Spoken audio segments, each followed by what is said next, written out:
ललित नारायण मिथिला विश्वविद्यालय के स्नातकोत्तर समाजशास्त्र विभाग में भी महाराजा कामेश्वर सिंह के 115वीं जयंती के अवसर पर कार्यक्रम का आयोजन किया गया। अवसर पर उनके चित्र पर माल्यार्पण एवं पुष्पांजलि अर्पित कर उनके प्रति श्रद्धा सुमन अर्पित किया गया। मिथिला विश्वविद्यालय स्नातकोत्तर राजनीति विभाग के विभागाध्यक्ष डॉक्टर जितेंद्र राय इस अवसर पर मुख्य वक्ता के रूप में उपस्थित थे।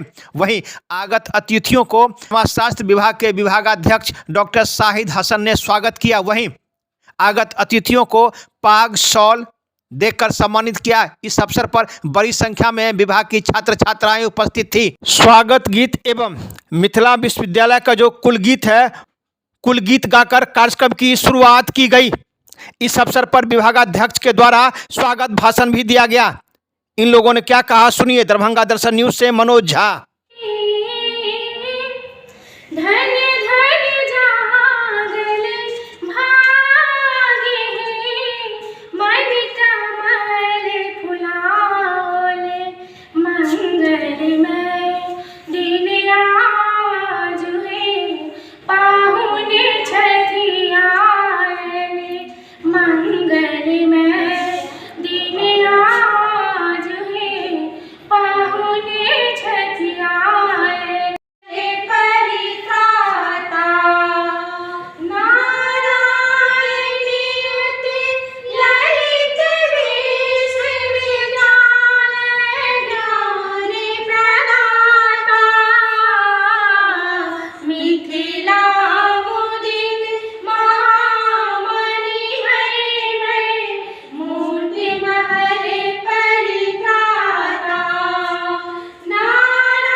विश्वविद्यालय समाजशास्त्र विभाग एवं महाराजा धीराज कामेश्वर सिंह मेमोरियल चेयर के तत्वावधान में महाराजा कामेश्वर सिंह जयंती मनाई जा रही है।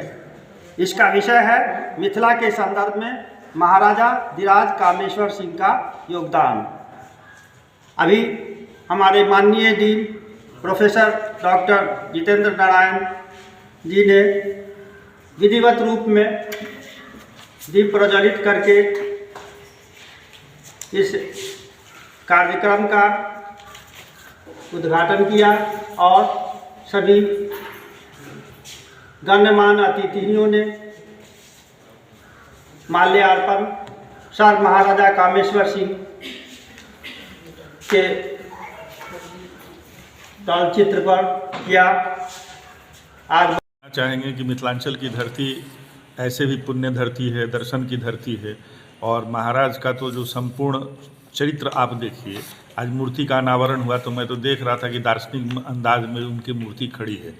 जितनी बातें अभी कही गई उसमें मुझको केवल इतना कहना है कि शिक्षा के कारण ही ये राज्य स्थापित हुआ और शिक्षा को ही समर्पित हो गया। और दो तीन चीज़ें बड़ी महत्वपूर्ण हैं और यहाँ के विद्यार्थियों को और शिक्षक को भी और लोगों को भी जानना चाहिए कि रिसर्चर के लिए अभी भी हिंदुस्तान में एक बहुत बड़ा सेंटर ये हो सकता है।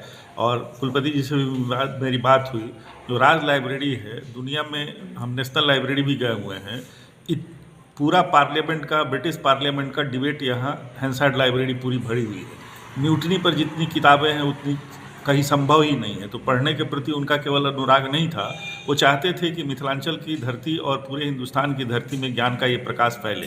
जैसा कि कहा गया कि मिथिलांचल से ये सीमित है अभी हमारी जो संगोष्ठी है, लेकिन उनका फलक इतना बड़ा था और राष्ट्रीय फलक था कि आप देख सकते हैं कि BHU की भी स्थापना में उनकी महत्वपूर्ण भूमिका है।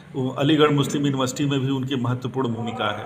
तो जहाँ तक शिक्षा का सवाल है, आप देखते हैं राज हाई स्कूल को आप देखिए, तो ये जो उनकी जो मन स्थिति थी, वो जानते थे कि मिथिलांचल को अगर गौरव प्राप्त होना है तो निश्चित तौर पर शिक्षा के माध्यम से ही जो इसका इतिहास रहा है, वर्तमान और भविष्य भी उसी आधार पर मिथिलांचल को लोग जानेंगे कि ज्ञान विज्ञान की ये धरती है। और ऐसे में दो विश्वविद्यालय एक साथ इनके ही सामर्थ्य में था कि उनके कैंपस में ये विश्वविद्यालय चल रहा है।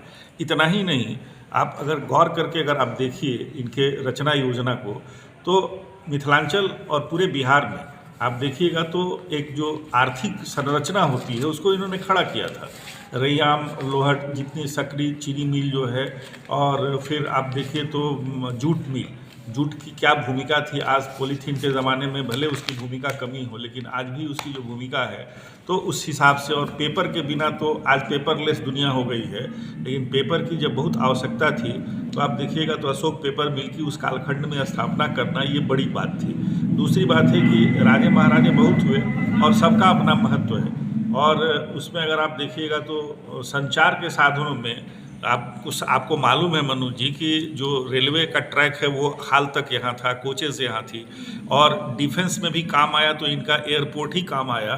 62 के युद्ध में इनका इतना बड़ा योगदान रहा, और आप देखेंगे कि दान भी करना हुआ तो राष्ट्र के लिए मनो सोना दान करना आसानी के साथ संभवतः दूसरा उदाहरण आपको मिलेगा नहीं। दूसरी बात है कि आज हम एजुकेशन में स्पोर्ट्स के महत्व को प्लेटो ने ईसा पूर्व 4वीं सदी में ही रेखांकित किया था और उसको उन्होंने चरितार्थ किया। पोलो ग्राउंड, पोलो उस समय बहुत पॉपुलर राजा महाराजाओं के बीच में खेल हुआ करता था। पोलो ग्राउंड के नाम से आज भी हम लोग जानते हैं। उस ग्राउंड में हमको भी बचपन में भी खेलने का मौका मिला, इतना बड़ा ग्राउंड।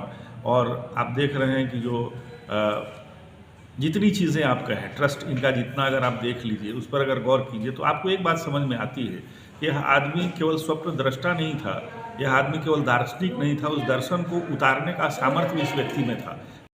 आज दिनांक 28/11/2022 को विश्वविद्यालय समाजशास्त्र विभाग एवं महाराजाधिराज कामेश्वर सिंह मेमोरियल चेयर के तत्वावधान में महाराजा कामेश्वर सिंह जयंती मनाई गई। ऐसे एजुकेशनिस्ट, स्वतंत्रता सेनानी जो राष्ट्रपिता महात्मा गांधी के साथ कदम से कदम मिलाकर चले, उनके सच्चे अनुयायी रहे, राष्ट्रपिता महात्मा गांधी के सत्य अहिंसा पर चलते हुए महाराजाधिराज कामेश्वर सिंह ने अपना महत्वपूर्ण योगदान दिया। मिथिला के क्षेत्र में ही नहीं, पूरे देश और विदेश दोनों जगहों पर, हर स्थानों पर शिक्षा के क्षेत्र में, चिकित्सा के क्षेत्र में, खेल के क्षेत्र में, कला के क्षेत्र में, उद्योग के क्षेत्र में अपना योगदान दिया। 1900 महत्वपूर्ण बात यह है कि 1931 में और 1930 में जो गोलमेज कॉन्फ्रेंस लंदन में हुआ, उसमें ये सदस्य के रूप में गए और भारत की तरफ से, भारत की आज़ादी के लिए इन्होंने महत्वपूर्ण योगदान दिया और अपनी वकालत पेश की ब्रिटिश साम्राज्य के सामने। उसी तरह 1947 से लेकर 1952 तक संविधान सभा के ये सदस्य रहे। उसी तरह 1952 से 58 तक ये राज्यसभा के सदस्य रहे। इन्होंने जीवन के प्रत्येक क्षेत्र में योगदान दिया। भारत और नेपाल में जब कृषि संकट उत्पन्न हुआ तो उस समय में भी भारत के ये तरफ से ये एडवाइजरी बोर्ड के मेंबर रहे। इस तरह महाराजाधिराज का योगदान महत्वपूर्ण है, इसे भुलाया नहीं जा सकता है। जय मिथिला, जय मैथिली, जय भारत। इसके